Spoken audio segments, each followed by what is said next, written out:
Matt, you get 21 assists from Braden and Trey combined, 3 turnovers. Just that two-man game and in general the ball movement tonight on the offensive end. Yeah, I thought they were, very good. I thought our whole team was unselfish and sharing the basketball, but they obviously have a connection in our ball screen package, and just Braden's ability to get the ball in position for guys to score or get the ball in position for Trey to score or Trey to make that pass there. But, we were able to get a lot of stuff in transition because we were able to rebound, and that's what's always held us back. Is when we struggle to rebound, we can't get out in transition and be able to steal some points. But I was pleased with our passing and our unselfishness.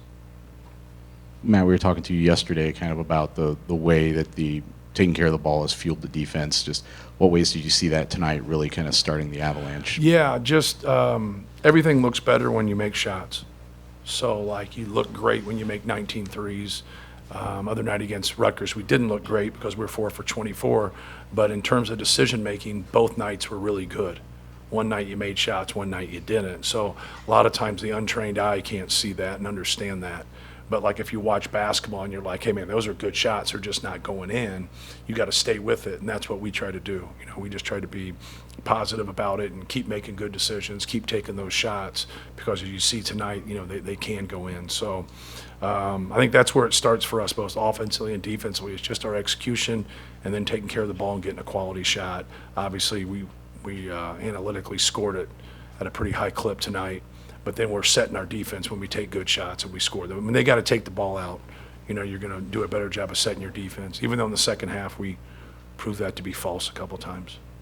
Matt, CJ with 23 points tonight, but he's been really good defensively. Can you assess his play since you put him into the starting lineup? Yeah, he does a good job of, getting into the basketball more than anything. And, we really wanted to give, Bryce Williams that attention like we've given the other top scorers we've played here in the last couple games. I think him and Miles do a really good job of kind of tag teaming that in terms of him subbing out, whether that's 4 minutes, 5 minutes, 6 minutes, and then Miles coming in. Jakari gets in that mix a little bit. But mainly it's those two guys, guarding somebody like a Bryce Williams, with Ace Bailey and like Martinelli. Like, those guys are bigger, so that kind of lands more with Cam and Caleb on that front, even though we switch a lot and everybody guards him. But I just thought CJ was great. He had a couple timely threes in the first half, and then he really got going in the second half of making shots, and those guys finding him and got to his pull-up a couple times, which he needs to do more of. Hey, Matt, I asked Fred about your team, and he said Braden is the best passer in the country. What's it like for you to have a guy like that? You've had Zach, but now you've got this terrific passer all the time. To have this guy pass it and get it to everybody. Well, Zach was very unselfish, and Zach ended up being a really good passer also. So the people that, have your most usage, when they're passers and they're unselfish, that's contagious, just like it's contagious when somebody doesn't, right? We all know that. You get with somebody that's a ball hog, you get with somebody that won't share the basketball or whatever, people don't want to play with them. And so like a guy like Zach Edey, even though it's in a different context, it's the same as Braden Smith because they're passers. So if you double team Zach, he willingly passes the basketball. Braden, sometimes, we got to get to shoot the basketball more because that's what this team needs. But that's contagious on a good front. And, anytime that happens or we get into action and do different things, those guys know that they got to be ready for him. And because he's going to pass the basketball, and you got to be ready. What was the process of settling on this starting lineup? I think it's game 4 of it. Yeah. And just, I'm sure they've delivered maybe on your expectations for him. Yeah. More than anything, I think we have more than 5 starters. So, like, when you start a season, like, you're trying to figure things out.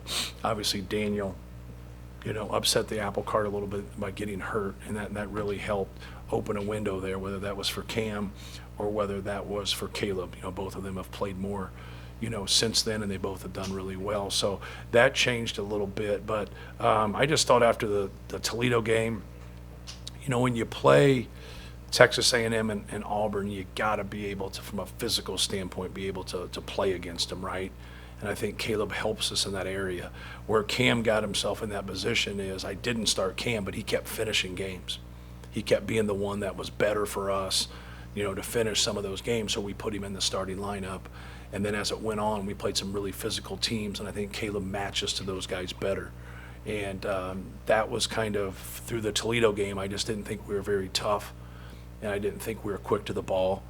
And it's one of those things where you don't know if it's always going to work, but it just seems like, hey, we got to make a change here, and we got to be able to, to do that. And sometimes it's good for those guys now to start, but it's good for those other guys now to come off the bench. Like, it was great to see Miles have a really good game, and, he's done some really good things for us. Cam's done some really good things for us. But yeah, it's what we really tried to orchestrate in the summer and the fall. We would keep Fletch, Braden, and Trey always on the main team, and then we'd mix in the other two guys. And everybody always played better with Braden, right? And so it's like, yeah, then we go on the other team, and we didn't have enough playmaking on that team. And so you wouldn't look as good then. So it was, everybody needed to start with those three guys is what it really came down to, but you can only start two people. So it's more for our team because I think we have some guys like Jakari and like Miles and Cam, they could finish games too. Like, you know what I mean? Like they've played well enough here in the last 2 weeks to where if that's the way the game's going, there's a lot of people that would have finished today if the game was close because I thought we had a lot of guys play well. Can you just put into perspective Trey getting 7 assists with no turnovers and what makes that possible for him with the way Nebraska defends systematically? Right. Yeah, so they're going to come up on their ball screens, and they've given us a lot of trouble in the past. And, what opens things up is when you make shots. So if we don't make shots tonight, he wouldn't have as many opportunities. So we're trying to run different action and mix them and get those big guys moving, and then just to create a pocket so now Trey can get that ball in that sweet spot around the nail, elbows area. And now he's got to be able to play. The thing that makes him special in those areas is he can make that floater. If you can't make that floater, they can stay back. Now they can get you to dribble, and then they can swarm you once you dribble. So he does a good job of being able to make that. Where he gets in trouble is if he takes that and he dribbles immediately without surveying the land. You got to catch it, you got to pause. Now, if you get that corner help on a one-man side, you got to hit that corner. If he stays home and they help up, you got your flip-up dunk. If they help up and now they crack and they go down, now you got the spray out on the two-man side. And then the point guard threw it, and if that guy comes in there, the point guard's got to get off the ball, and you can just throw it right back out. So you got to take all that in and digest all that in a breakdown drill where we move people around and do different stuff. So when we run our stuff, we don't try to tell him, okay, here's what they're going to do. Some people will get in regular ball screen defense where they're going to do the same thing all the time. But once you get pocket passes, how people cover that, it varies. It really varies. And so, like, now you don't want them to go with the predetermined thought of, okay, this is going to happen and this is going to help. No, just catch it, don't dribble it, pause for a second. Trey's proven that he can get it, pause, and then just drive and just get a layup, which doesn't look like it can happen once the play starts. But once they spray out the shooters and you got guys out there that knocking down shots, that's what opens things up more than anything, and Braden's ability to pass. Yeah, just in terms of turnovers forced, 3 of your highest totals on the year have come in the last 3 games. I guess what have you seen change that's led to that? Yeah, just trying to have more active hands, and then we've pressured more with our bigs. I think that has been something that we haven't done in the past because of our ultimate size where we can't, and we just want to anchor. And now those guys getting up on the basketball a little bit more, especially with everybody that plays 5 out and they bring people out and they open the paint.